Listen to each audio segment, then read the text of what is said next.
I've been deep in thought over the last several weeks of this quarantine or isolation, whatever you want to call it, and I've come up with a couple of conclusions. Number one, I'm more of an introvert than I thought I was. I thought I was going to struggle with this whole staying at home thing, and it turns out that I'm actually pretty good at it.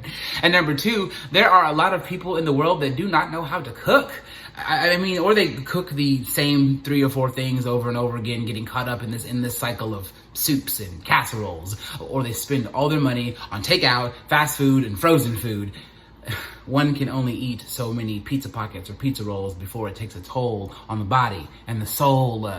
Cooking is fundamental. It's knowledge that should be passed down from generation to generation, or even culture to culture. Cooking is what separates us from the animals that live in the rainforest. We don't just charge up to the cow and snatch the meat off the bone and go to town. No, we must marinate or season that beef. We must grill it on a high temperature or roast it low and slow until it's succulent and delicious. We must show respect for that beef. We must... Sorry, my bad. Scratch that, rewind. I got a little caught up. The point is, cooking does not have to be scary. Welcome to the first episode of Cooking Out Loud with yours truly, David Allen. Now today, we're not going to be marinating in the beef. Today, we're going to start really simple, very, very fundamental, with a classic childhood favorite, the ooey gooey delicious grilled cheese sandwich. Now, you may think, a grilled cheese sandwich? That doesn't require any skill. Keep in mind that a grilled cheese sandwich can be more than just cheese and bread. Oh, so much more. Oh, you don't believe me? Come with me.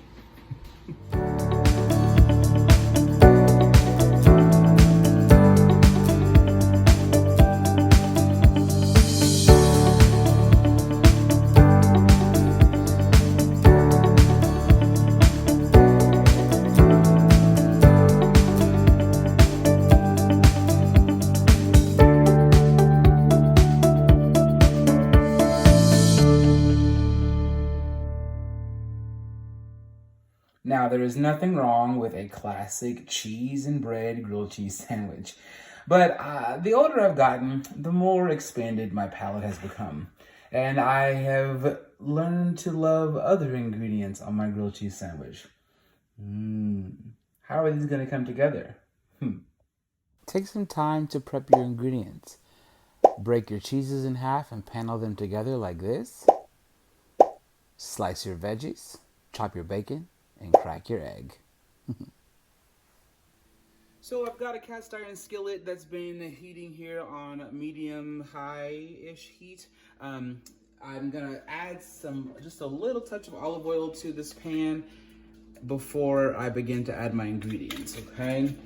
First thing we're gonna add is this delicious bacon.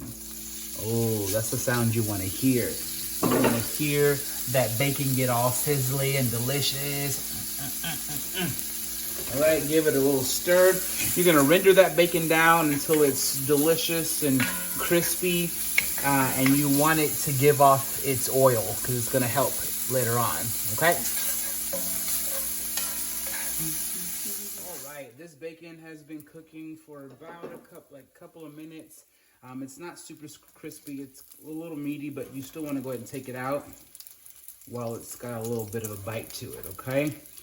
And set it aside on another plate. Look at all those delicious bacon drippings on the bottom of that pan. This will be used to get these onions caramelized down. Let's go ahead and remove it from the heat for just a moment. Now to this hot pan, we're gonna add our chopped onion and our chopped jalapeno. You'll notice how there are just a few seeds kind of sprinkled in there. I like to control the heat, so I de-seed the jalapenos and then I add a few seeds back in just to my heat preference, okay? Let's move this skillet back over and add our veggies.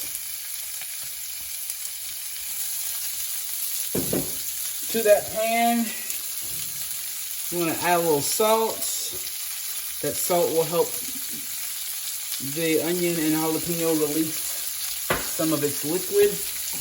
It'll aid in the caramelization process, okay? To this pan, you're also gonna add about a tablespoon of apple cider vinegar. You can also use balsamic vinegar, but the longer you cook the vinegar, the sweeter it tastes. So I like apple cider vinegar because it kind of leaves a delicious appley flavor to your caramelized veggies here. Okay, give that a stir. And you're gonna let those render down until they become pliable. The onions will become kind of opaque. It will probably take about 5 or so minutes to really kind of get those down, okay? Keep an eye on it and stir. The onion and the jalapeno and apple cider vinegar and salt has been kind of doing its thing in this pan for a few minutes. You'll notice I have it covered. You don't have to cover it, but I noticed that covering it often kind of helps to speed up the process a little bit by trapping the steam inside and kind of creating this steam oven, if you will, all right? So just take that off, set that aside. Into this pan, you're gonna wanna add my favorite herb, rosemary, all right? I don't really measure. If I were to hazard a guess, I would probably say a teaspoon of rosemary. Typically, I just kind of sprinkle a little bit over the top, and boom, there you have it, okay? Then give that a little stir. Okay? And then also to this, you're gonna want to add a sprinkle of some light brown sugar. That is about a full teaspoon of brown sugar. Again, mix that all up. And then you're gonna cover it once again and let that do its thing. That was cooking down for about 5 more minutes, okay? And then I add the last bit of this bacon to the pan and just kind of give it a stir until it's all incorporated. The cool thing about this part of the dish, especially because I love caramelized onions, I love cooked jalapenos, and I love bacon. And so this kind of bacon jalapeno relish of sorts, you can make and put it in a container and have it in the fridge, and you can put this on pretty much anything. I've made breakfast pizza with it. I've sprinkled it. I've sauteed it in eggs for breakfast tacos. Put it on a burger. The possibilities are endless. This stuff is just so delicious. I just eat it with a spoon, frankly. Pop some gum though when you're done eating it, because your breath might be kicking when you're finished. All right. So turn the heat off. Move this pan to the side, okay? And let that cool. All right, well, I got my onion and jalapeno and bacon mixture cooling down over there. I've got a nonstick skillet that I've put a little bit of extra virgin olive oil in the bottom. I want to heat that on. Actually, I said it's medium heat, but turn it down to just under medium. When you're frying an egg, just like a grilled cheese sandwich, the trick here is kind of low and slow, right? Take your time with the egg. To the pan, you want to add a fat. So in this case, I have extra virgin olive oil, and I'm also going to go ahead and add a pat of butter. That's about a half tablespoon if you're counting, okay? Why so much oil?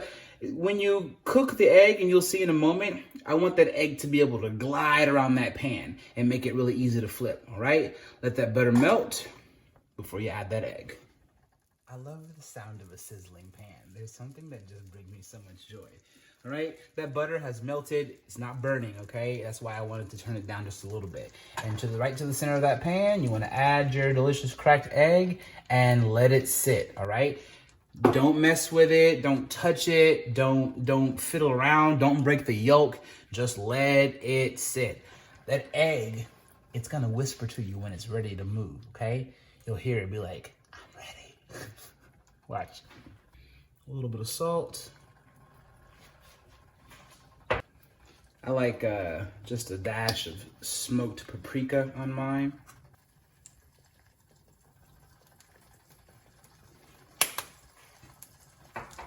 And then a touch of cayenne for a little sneaky heat.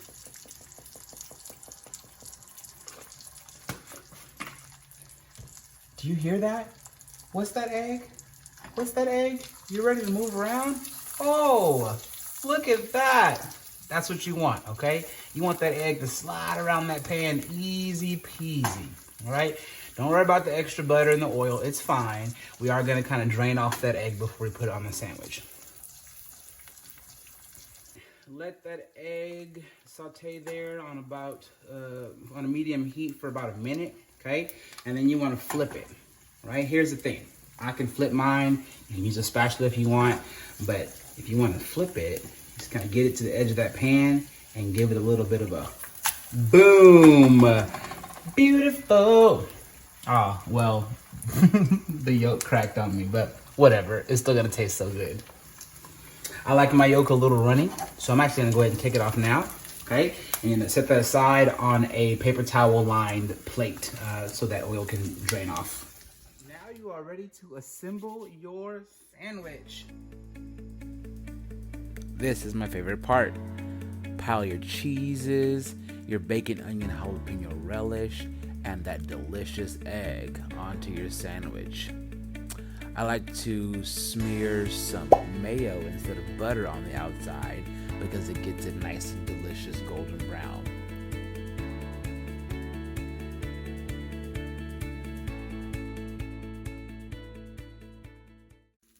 All right, it has been a couple of minutes on the other side. That delicious, oh, look at that cheese. Look at it, look at it. Nothing escapes. Can you see that? Can you see that? First of all, we got the bread. We got the bacon, jalapeno, onion relish. We got the egg. We got the 2 cheeses. Oh, I can't wait to bite into this. Excuse me for a moment while I do my happy dance. Listen, I love good food. And this right here, excuse me for a second.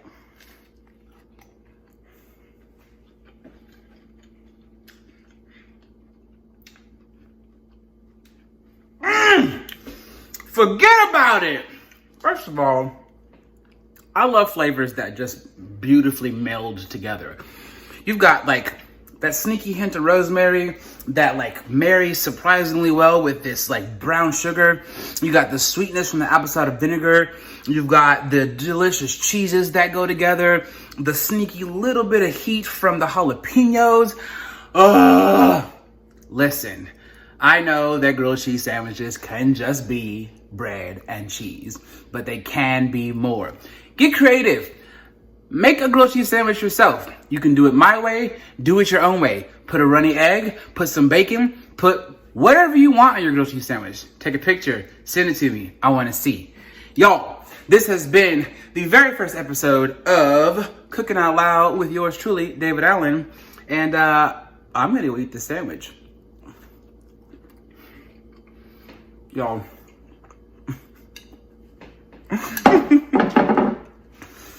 I'm out. I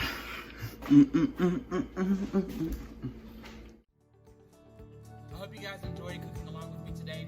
I had a great time. Listen, if you like what you saw, follow me on Instagram, add me on Facebook, or subscribe to my YouTube channel. I will be posting more and more content as the days go on. Also, show me what you're working with. Post pictures of the things you cook at home. Use the hashtag #CookingOutLoud so I can follow along. If you'd like to help me out by sponsoring a few meals of the future, you can leave a little tip in the tip jar. The information is in my bio. You guys are great. I love you so much. We're in this thing. Be at peace.